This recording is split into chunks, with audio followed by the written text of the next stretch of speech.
Welcome to Talk Tuesday, a series dedicated to empowering youth and families.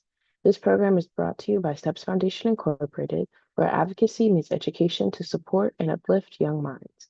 Each month, we dive into meaningful topics designed to spark growth, boost confidence, and equip you with the tools to navigate life with purpose and power.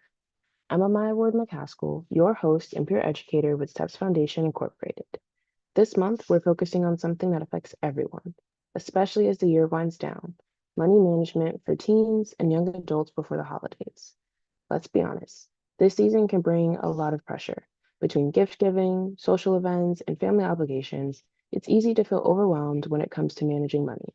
And for many teens and young adults, it may be the first time you're making financial decisions on your own. That's why now is the perfect time to build smart money habits that will last way beyond the holidays. This month, we're talking about budgeting, saving, making intentional choices, and avoiding that post-holiday financial stress.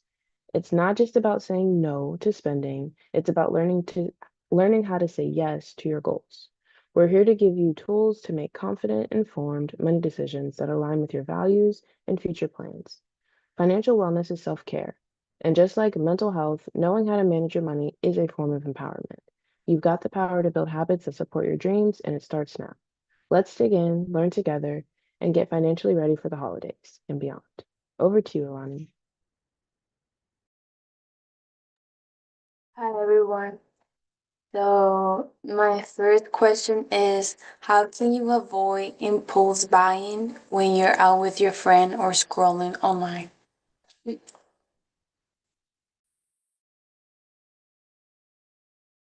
Know what you're trying to get, or at least know what you're there for, and don't forget that. Because when you know what you're there for, you're not just gonna be like, "Ooh, that looks interesting," or like, "Oh, I want to buy that." Nah, we got a budget to it. We trying to save money, trying to keep money for the next year after the holidays. So know what you're there for. Absolutely. I would say something that I do is one, I feel like I'm very frugal. So that's an unfair question because my my response is just don't get it. But but how I really like how I look at it is okay, after I acquire this, how long am I going to be using it? Am I going to be using it for a year, 2 years, 3 years from now? Like, what is the benefit of me getting this? And when I figure that out and I look at it and I'm like, oh well, you know what? It'll do X, Y, and Z if I did get it. So I'm okay, let's run it. But if I'm like, yeah, I'm just getting it just for the moment, more than likely I probably won't get it. But that's me being frugal. I gotta say, hands down, like both of you kind of hit the nail on the head, right? And man, I don't even think that's like a frugal thing. I think like after a while, we get into this point of why are we spending this money? And I think that goes from like when you're young and you don't have all the bills and you don't have things, you know what I mean? It's like you have that extra, but when you like adulting, and you kind of don't have that extra, it's like, why am I spending this again? Lamar, I think one of the perfect things that you said, right, was understanding why you even getting it. And then for Malcolm to say, how long am I even going to use it for? Right? Like those two things, those two questions, I feel like go hand in hand when we think about just like window shopping. Because, I know y'all, us girls just like to go hang out at the mall and like we just like to go to the outlet and we call it window shopping. But in reality, we like if we just walk in this store real quick, we just want to see if it's on sale and we want to see if it's on sale because we really want to bring it home. So is it really window shopping if you really wanted to go get a thing? So I think that's like a real reality for a lot of us, right? It's like understanding why we're going out and what we're going to get originally, and then us saying, how long are we even going to use it for? Like, is it something that we need right now, or could that money be better used towards something else? So I think those are all good questions, especially to not get stuck in that cycle of I'm just gonna keep buying things, and I'm like impulsively getting it because I feel like I got a few extra dollars and I can. So both of you guys had like great ones, and I think those are like super important ones. I think what I've had to stop myself from doing is, the ads on Instagram. That's really hard. And how I've stopped myself is I look up the company and 9 out of 10, it's actually a scam. And like you should not be buying stuff off Instagram. I've done it before, but you really don't do it. That's how I stop myself because I don't even go to the mall. It's really just like what ends up popping up on my phone. That's a quick way to like get me roped in. Yes.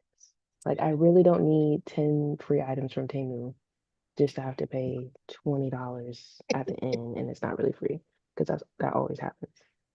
Don't do Temu. No, no, team is gonna take your money and your information. Don't do that. No, don't do Temu. She's like, I really don't need them 10 things from Temu. You don't. Look, that's how you know the algorithms work. You looked it up online and then it just kept appearing in your Instagram. Look at that. They said, you want to buy this, girl. Come on, get it.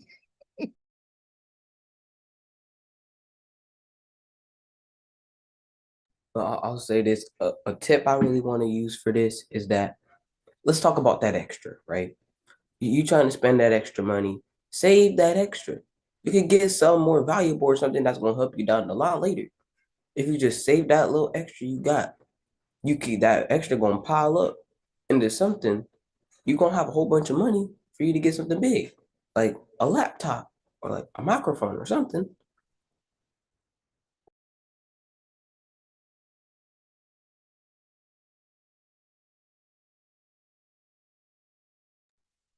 Yeah, I agree with you all. So now, how can teens train themselves to make smarter spending decisions? I think it goes back to like where Lamar started off, right? Like understanding what it is you really want before you even go out and start buying a thing. I think it starts with goal setting. So I know like in our survival program, we've talked a lot about goal setting, and goal setting can be used for financials too, right? Creating smart goals. And if you don't know what a smart goal is, that's okay. Just create a short-term goal and a long-term goal to help yourself get prepared for that big item or whatever it is that you're looking for. I think having goals is what helps to train you for making smarter decisions. It helps to prepare you for what it is what that's gonna look like. How long is it gonna take you to save for that thing? Lamar said, like, hey, if you got a little extra and you said you wanted a laptop, put that money aside for the laptop. How much is that little bit of money that you're putting to the side, and how often can you do it? How much does that laptop cost? So it starts with like knowing how much you need to spend on a thing. I think like training yourself to get better at budgeting is helpful. And again, budgeting is whatever you make it look like, because everybody's budget goal is going to look different, and how you budget is going to look different from how your parents budget, is going to look different from how your friends budget. But at least if you start somewhere, that's a step in the right direction for training yourself how to be better at making smarter decisions.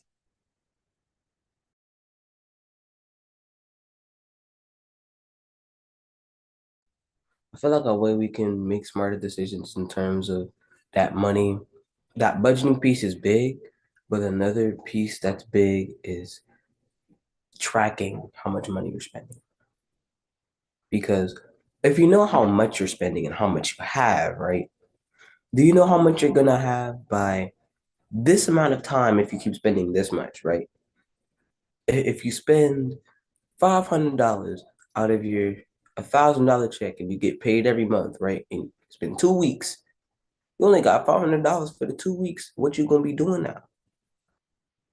Because I know you're gonna need more than $500 with them groceries, with that gas, with them utilities, and all that stuff you be paying for. You're gonna need more than $500 them 2 weeks. So We need to track how much we get so we can better manage the money down the line. And even then, it also helps with saving. Because let's say your next check coming up and you got a little bit extra, put that on the side. You can use that for something else later. I love it. What both of you said. I guess I have to come at a different angle. Um, for teens, right? For teens. So if it's for teens, think 2 years in advance. So a lot of teens at this age, as soon as they hit 13 to 17, 18, their main thing is, oh, I want to get out of the house. I want to get out of the house. I want to whatever, right? I want to do all that. So start thinking ahead of time. If you're working, put money as if you're paying rent aside.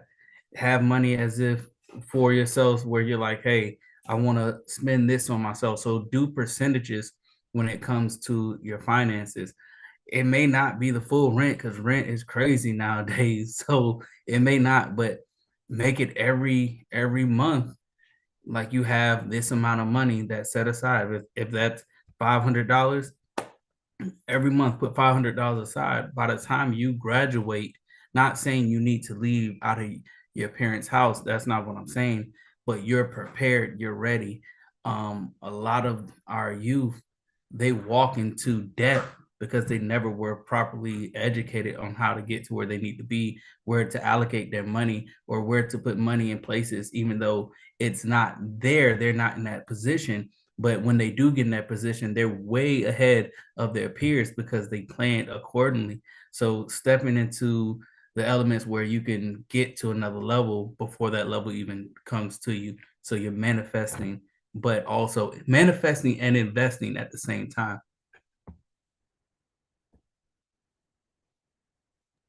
I think that should be a hashtag. Hashtag manifesting and investing. Come on, Mal just became a hashtag. Yes. I think we just having a whole bunch of hashtags the last 2 months. We just got a whole bunch of good quotes and hashtags.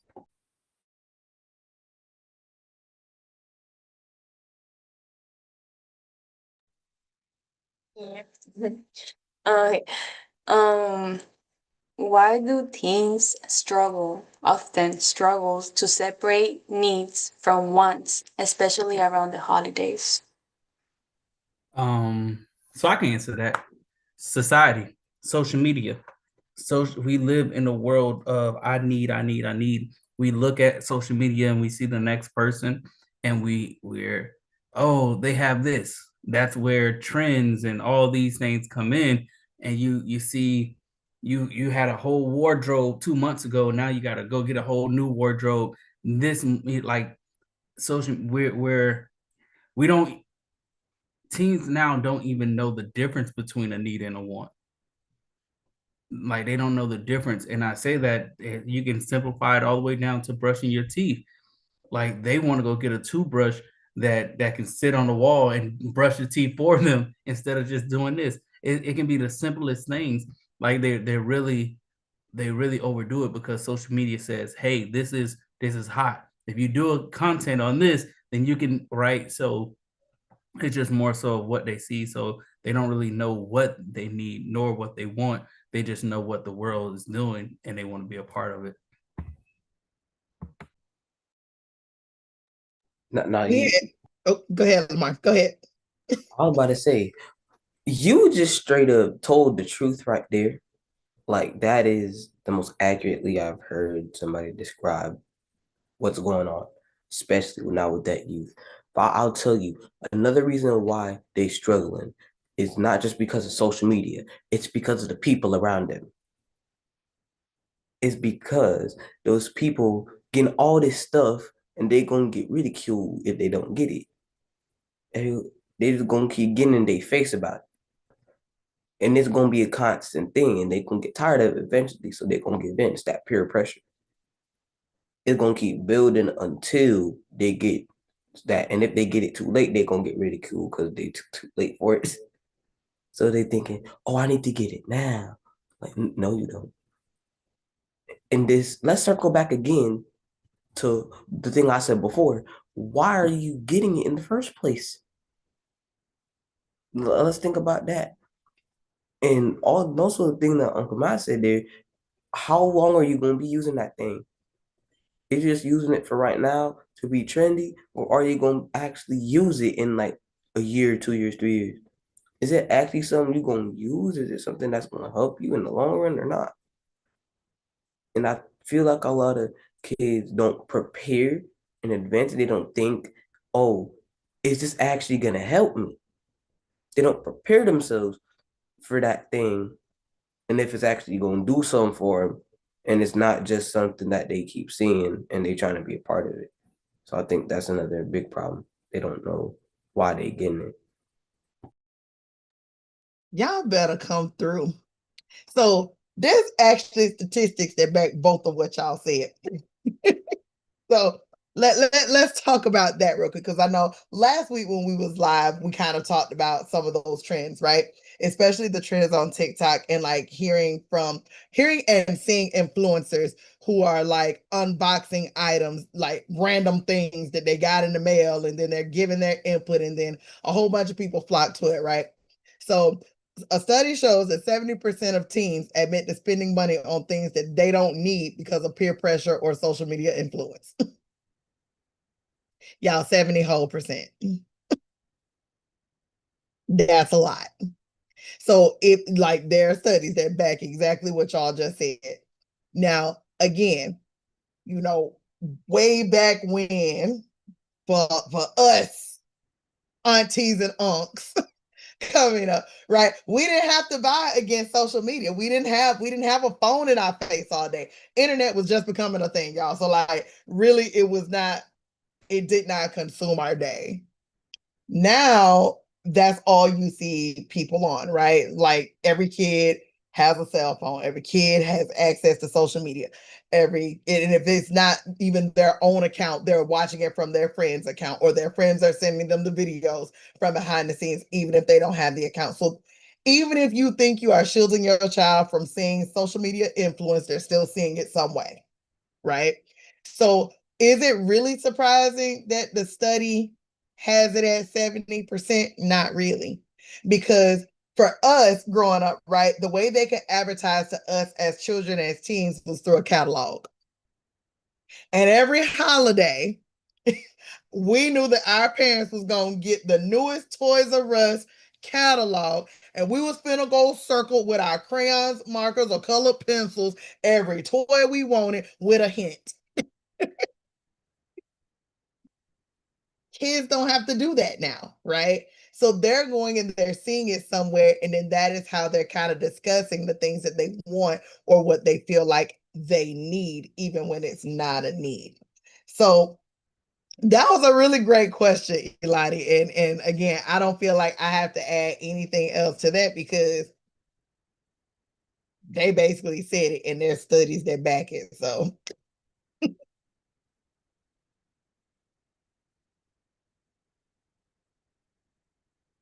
And to even add to it, that's where I feel like the school, I know last time I was on, we were talking about the school, right? And administrators. Well, that's why I feel like the parents and the schools need to really play a big role, because we're running into those that cannot afford these things, or trying to do everything that they can. And then you have it where they're unaliving themselves or getting cyber bullied. And we're running into so many different elements of they're not financially able to fit these criterias, but just because they can't, they're doing these certain things, or robbing, stealing, whatever they can to stay up with their friends, their peers. So if we as a whole, when it comes to educators, community, like everyone, if we can really like do what we can to pour into them and let them know what you have on is fine. Like relax,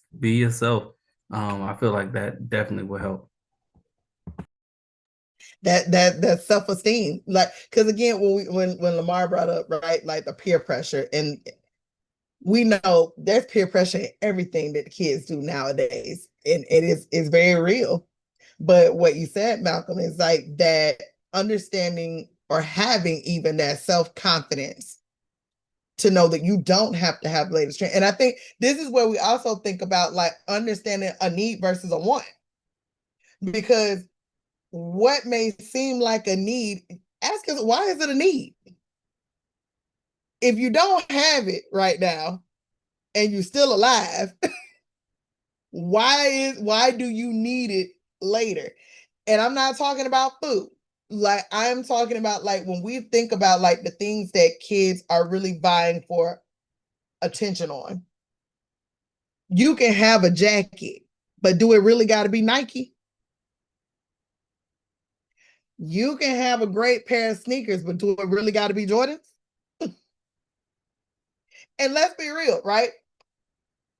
Your couple of friends who think that the newest Jordans is the cutest thing on this earth. There's another group down the street that say they the ugliest pair of shoes.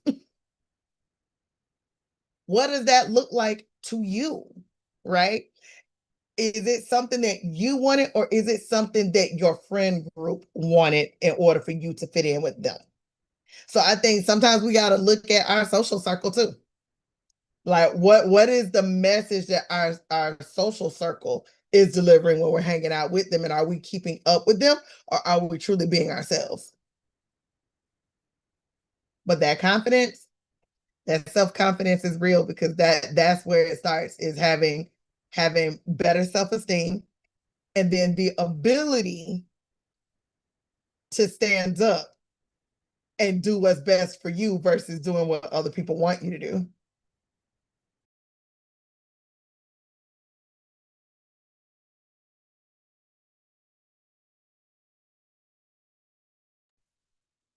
Awesome. um, my next question is, are there any tools that can help teens visually track where their money is going? Rocket, man, is Rocket? Come on, I have got Nerd Wallet. Yeah. Rocket, Nerd Wallet. And for students who have bank accounts, y'all, some of your banks now have built in things that will track where you spend the most. I want to say Wells Fargo, Chase, Bank of America, all three of those major banks have them. But it will estimate what you spend on a monthly basis, and even give you a heads up on, hey, normally you spend around this much every month. You like, and then you can actually tell it where you want to lessen it. So like you can kind of see what's trending, and then how can you eliminate some of those expenses. But there's a lot of different ways that you can kind of track how and what you spend. I know y'all might not get these classes no more, but back in the day when we was taught how to write checks, they used to also teach us. Don't be laughing, Maya, because I saw that whole face. Like, I know we aunties. Mal the unk, Lamar's uncle he's somewhere in the middle. But they used to teach us also how to balance a checkbook. And now I feel like because students aren't necessarily learning how to write checks, they're not teaching them how to balance a checkbook, even though that is a very essential tool, because how else do you know what money you got in the bank? I think even now it's hard for students to decipher the difference between a debit card and a credit card. They think that they're one and the same, and they're not. So just in case, for some of my young ones that are watching, if you don't know the difference between your debit card and a credit card, the debit card is your money. It is what you have put and have available to you in your bank account.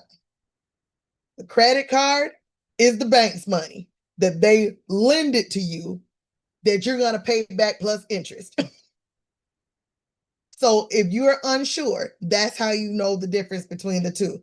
So I know we've talked a lot with high schoolers about like understanding how to track what they're spending and monitoring those things. And that's been one that's come up a lot, is like not understanding.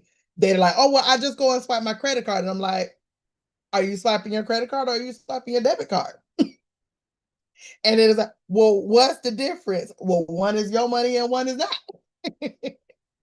So, it's those things like, so many ways. I know a lot of students don't like using Excel sheets, and that's okay. But y'all can literally, if you have iPhone or you have an Android, go to the Play Store or the App Store, and you can look for money trackers. Some of it will tie into a bank account, and some of it, like I know some students may not have bank accounts, but you're tracking cash. You can still put how much money you have in the app, and it'll help track for you. So now it helps you to budget if you're looking at saving money for something. 100% agreed. So I want to add to that with the credit and debit, because as I was growing up, my credit cards were ripped up. And my mom ripped my credit cards up. And to this day, I always say that one of the worst decisions she could have ever done. She could have educated me on it, right? I could have, at 18, I probably, if done correctly, been in the 800s, right? But saying that is to say I used credit cards incorrectly when I did get access to them. But because I know credit, like my son at 4, like I'm teaching him the benefits of it. So I always tell individuals, use your credit card, but make sure you have the money. Make sure you have the money. So the reason why you're using your credit card is because it's teaching you, well, it looks good to the bureaus, which is going to increase your score, but you need to understand when the statement date is. You need to understand when it's due, understand those key things, because if not, and when they report to the bureaus, if not, you're going to do more harm. So use your credit card, but making sure you pay it off at a certain time and being on point. What that does, because that's 30% of your credit. So when by the time you hit 18, you're way ahead of your peers, and now you can go and I'm an investor, so you can go invest and have rental properties. You can go invest and start your business and utilizing the bank's money, and now you're on a whole nother level, right? And you way ahead of what your peers are doing. And I say that because it's great to have your own money. A lot of people say, "Oh, use your own money." It's great, but you're going to be saving your whole life until at the end of your life to be wealthy. But when you have great credit and you're utilizing it, you can be as wealthy as you want to be, doing it correctly, putting these properties into trust and all that. Whole nother conversation. But you can be so wealthy and you're only 19, 18 years old. You're a multimillionaire. And I have it where there's a 16 and a 17-year-old, they're millionaires just investing. They're utilizing their parents' credit and stuff access, but they are investing and they're millionaires, and they still go to school. There's nothing that's holding you back. But once you understand how to leverage your credit the correct way, it is sky's the limit. There's going to be people that tell you, "Oh, I still do the money in the mattress." The dollar every day is doing this, depreciating every single day. If you're not doing something to make your dollar go to work to make more money and using the bank's money, like when you put your money in there, they take your money and loan it to everybody else, you're going to be sitting like so many friends of mine or associates that went to school with me. You're going to be sitting like them, just wondering what's next or when do I apply for the next job? Because the boss, the owner of that job, he didn't use his own money to start that business. He used the bank money, and he's using your time to be the wealthiest man while he's sitting on the beach. A person's clocking in saying, "May I take your order?" Or, "Hey, that doesn't sound right," or whatever it is, or laying sod. So that's just my 2 cents on credit and debit. Now, sir, you said 2 cents. Give yourself the whole dollar. Nah, give him 10. Oh, he done early. You done got interest. Yeah, you got interest. You got interest and loans. See, you spending the bank's money. But now let me go into what I was about to say about that, because forget that. What I've been wanting to say this entire time is the fact that with all of this, with this saving and budgeting, right? Just look at what you got. Like, you can save money just by like, hold up, track this. I had this amount of money. I spent this much, right? I did this much amount in tax. Because most likely when you buy something, it's going to include the tax with it, right? You know, okay, I spent this much. How much I got left? Or even better, look how much you have in the beginning of the month, right? Look how much you have at the end of each month. And then track that to see how much you spend, but how much you make each month. Because you should know how much you gain, but do you know how much you lose? Most likely not, because you're not looking at it. Like, let's say you had $500 in the beginning of this month. You got paid $750, but you spent $600. You gained $100, right?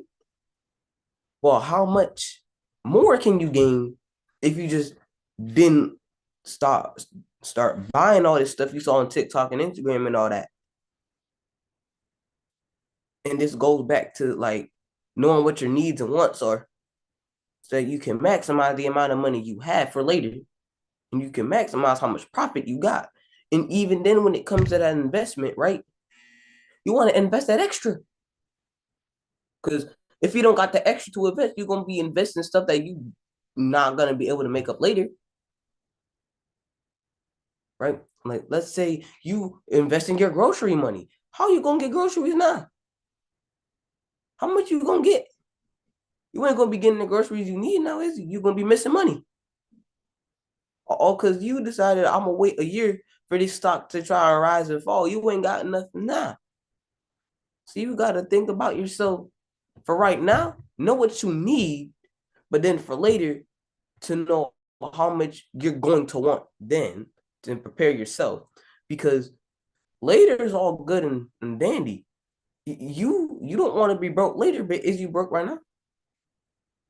Do you have enough right now?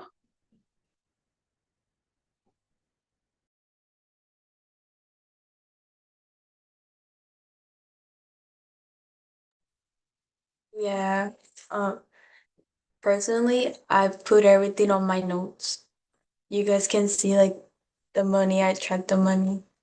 Um, I took from my savings $200. So I know when I get my paycheck back, I'm gonna put my $200 back to my savings.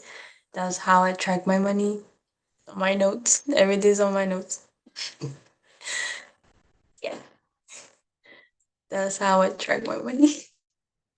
I love it. But then this goes to show, right? There are so many different ways that you're able to track your money. There's no right or wrong way. So I love that. Like you found what works for you. My girl said, I'm tracking it in my notes. Clock Yeah. it.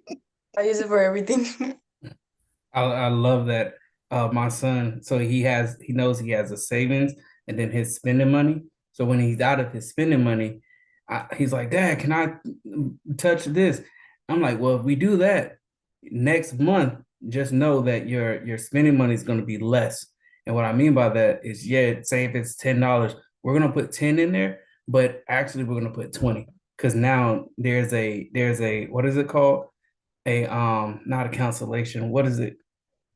Where you're held accountable. Anyways, it's something that holds you accountable. So you're it's basically for pulling from something that may not shouldn't be touched. You're gonna be held accountable. So there's a percentage, but for him, it's double or 100% of what it is. So if it's 10, it's gonna be another 10. So you just took 10 from it, and he's 4, so he gets it a little bit, but it's a consistency. So where when he get older, it's gonna hurt even more. But he'll the reason why I do that is because sometimes we're gonna run into issues like I do it all the time. There's times like, man, I gotta like I'm pretty sure with you, you're like, man, I gotta take this 200. It is what it is. But then it's on the back end, like, yeah, I know I need to do it, but let me hold myself accountable as well. And I do it all the time. Like if I go over my break, since I'm my own boss, if I go over my break, I have to pay my son his account $100. So if my break is 30 minutes and I'm 45 minutes, then I'm like, well, nobody's holding me accountable, so let me hold myself. So I have to pay him. So a lot of times I'm back because yeah, money don't grow on trees.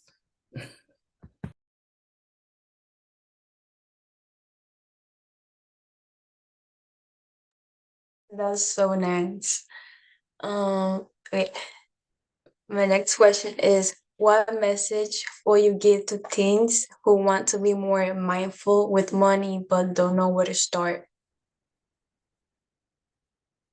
Look at the stuff you have and then go off there. Because if you don't know where your starting point is right now, how are you going to gauge what you get later? How are you going to know if you have enough to be saving? If you have enough to get the stuff you're trying to get? If you have enough money to get the stuff you need to get? If you have that extra set aside for them savings and them investments? If you don't have that starting point for right now, how are you going to gauge yourself later? And how are you going to hold yourself accountable if you don't know where you're starting at? Because your starting point, if you try to start everything and all this budgeting and strategies now, you gotta start with your money and how much you got right now. Because if you're gonna start budgeting now, you can't start next month. You don't know how much you're gonna have next month. You know how much you got now. You don't know how much you're gonna be spending in the next month. You don't know how much you're gonna lose from this month to next month. You don't know how much you're gonna get. So just start with the things you have right now and work up from there. My favorite motto is why put off till tomorrow what you can start today. I think we'll always find an excuse why we can't do a thing or why we shouldn't do a thing, but we got to start somewhere, right? Now again, like I'm gonna tap into something that Lamar said, right? Because Lamar was like, you may not know what you're gonna have next month, but sometimes you will know what you're gonna have next month. Sometimes things are consistent, right? To where you're gonna know what that looks like. But again, if you're tracking what you spend and you're tracking what comes in, you should be able to make better informed decisions and choices on what that can look like for you. So if you know that you are an overspender this month, next month you should be doing something to fix your overspending. So then that way you have money to save or you have money for whatever it is that you need it for in the next month or so. But again, it all goes back to watching what you do. And back to Malcolm with what he said, right? Hold yourself accountable. Nobody else can really hold you accountable for your money but you. So you either want to have extra or you want to be continuously struggling. So again, it's one of those things where you have to look at what it is you truly want and make the decision to do it. Yeah, I agree. With both of you, it's tracking what it is, where you're at, and making sure you're on point. And then, uno momento. I'm coming 1 second. So tracking where you're at, and then from there, set a goal. Like once you track the number, if it's, hey, I made an extra $100, sometimes it's hard to be like, oh, let me just save the $100 because you're not used to it. The behaviors are not there. So sometimes you gotta create small habits where it's like, you know what, out of this 100, I'm gonna save 20. And then get consistent. 90 days, save 20. And then your next 90 days, because they say 90 days breaks habits. So then your next 90 days, do 50. And then every time just keep increasing it because you already know you're making $100 more every week. So start somewhere where now you're increasing it to the point where now the whole 100 can be saved, and not the mentality change. The small things start triggering the mentality to be like, you know what, I'm doing this and I'm managing because I'm only spending this. Let me see what I can weed out in this element over here. What am I doing? And going back to what Lamar was saying, do I really need these things that I'm spending all this money on. Matter of fact, let me backtrack. I don't. And you start seeing yourself saving more than just 100. And now you're starting to put it into different places. And all it started with was that small adjustment that you did for $20. And in 2 years, you're like, dang, I done saved thousands of dollars just by simply making a change from the beginning.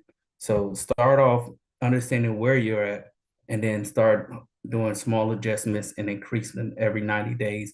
And I say 90 days because that's what they say as far as habits being broken. A little definitely goes a long way. So I 100% agree with Mal. Now, I will say this. If you get those calculations and you see that you're spending either exactly how many or more than you get per month, you should never be breaking even or have negative money by the end of the month. Like, you shouldn't be exactly back to square one, or you shouldn't be to square -1. You should always be going at least up a little bit per month. If you're breaking even, there's a problem. If you're going in the negatives for that month, there is a big issue that you might want to look into. Because if you're losing money, that means your money's going down and you're going to need more later. Because knowing how the world and just life is, the older you get, the more you're going to need. The more time passes, everything's going to have to go up. So, but it's your money, it's up to you for everything to go up. You can't go down. I love. Listen, y'all better come through cooking on Talk Tuesday. I got a question before we switch over to the ending of the show. If you guys could give one piece of advice to students who are trying to figure out how to be better at saving, what advice would you give?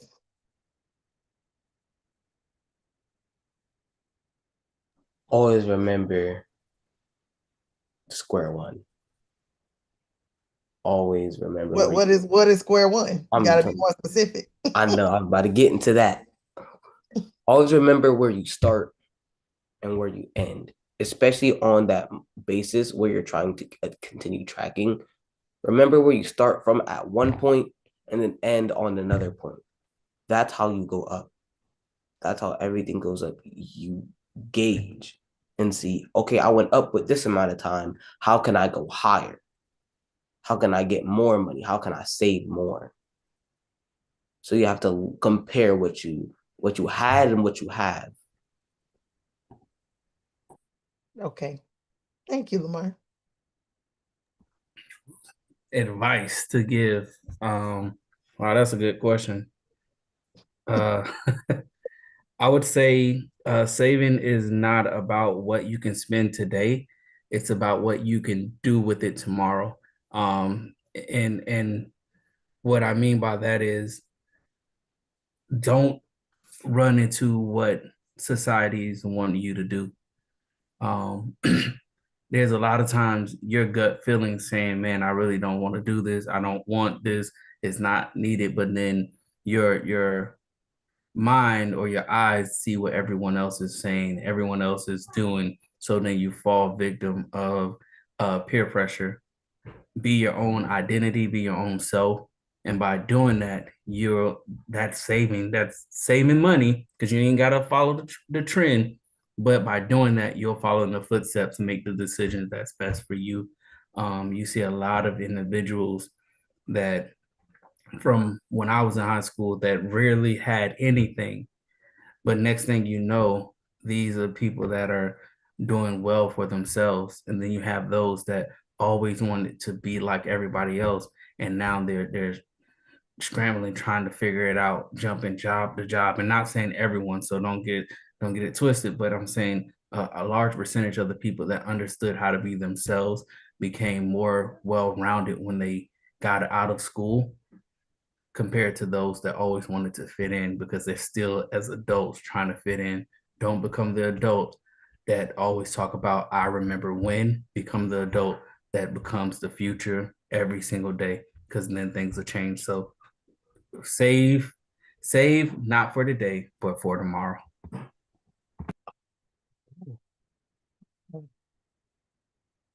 Ilani and Amaya, what would you tell them? I can't leave y'all out because I'm like, y'all are my college students, or look, not even in college, but one of you. And I know you're young adults and life be lifing. So, what advice would you give to them, as they're working on how to save? Try to save much as you can, because when you're an adult, you're gonna see like the real expenses that are gonna come. But yeah, save much as you can and don't spend money on unnecessary stuff that you're not gonna use, like we talk about, and think smart about money. Think smart. I like.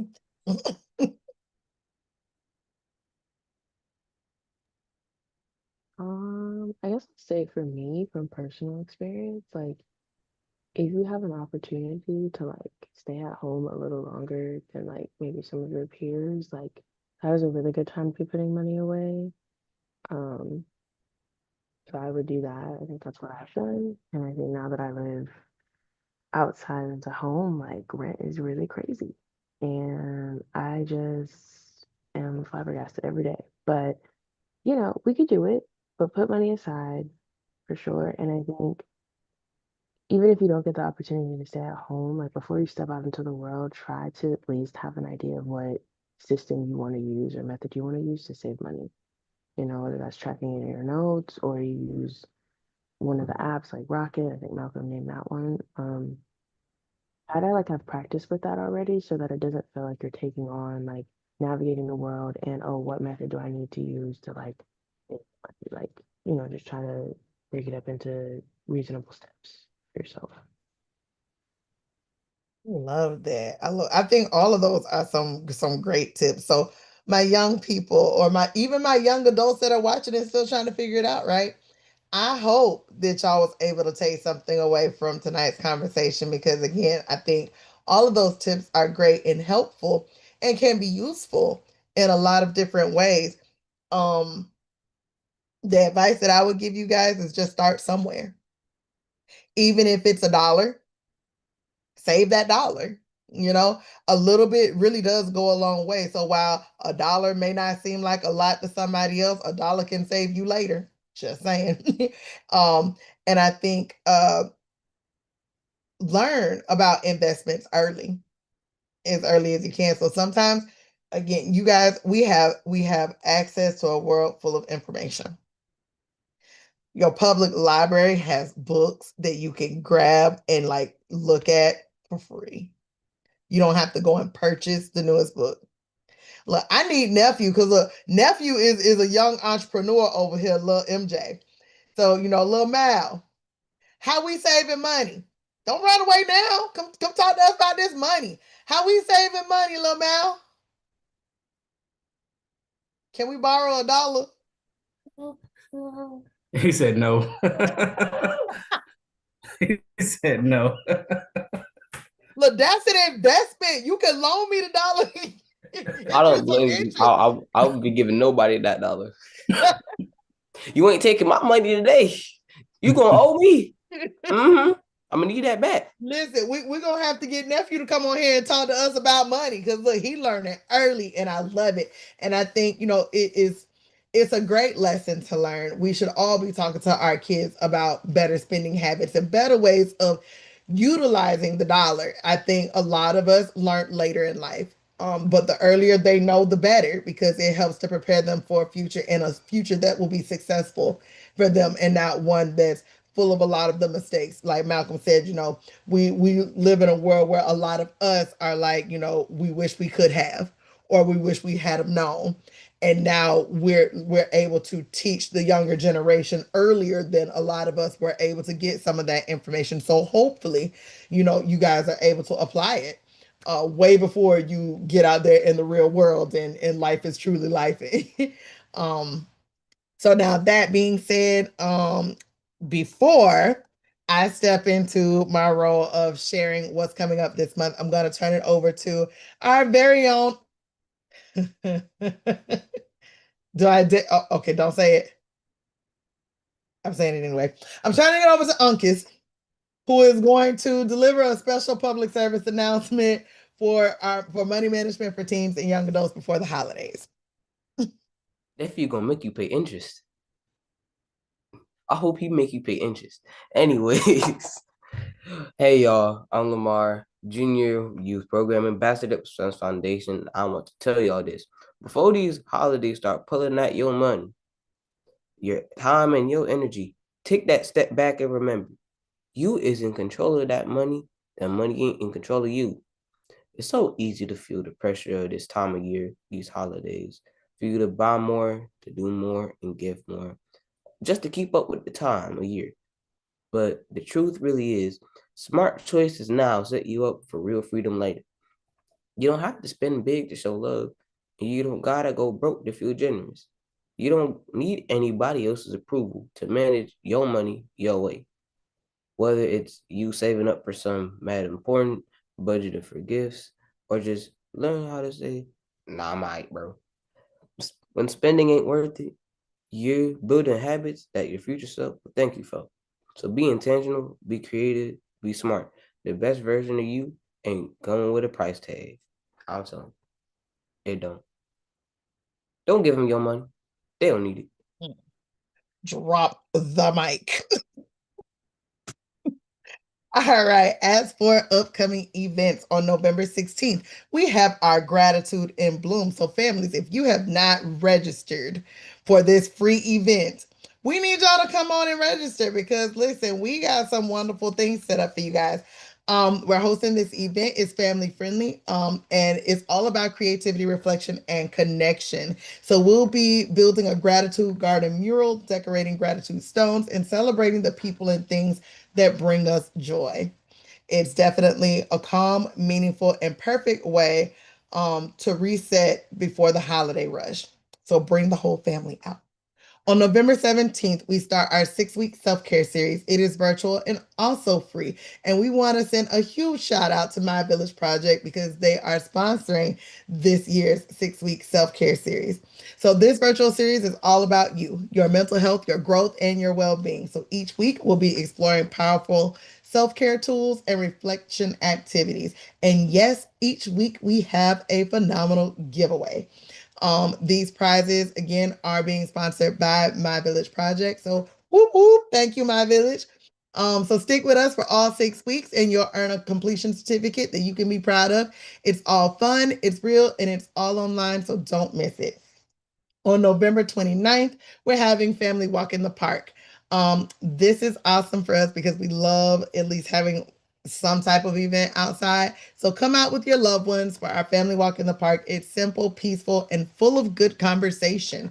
So we'll hand out conversation cards to guide meaningful discussions as we walk, and then afterwards we'll have a seat in the park under a tree, and we're going to actually reflect on some of the things that were discussed while on the walk.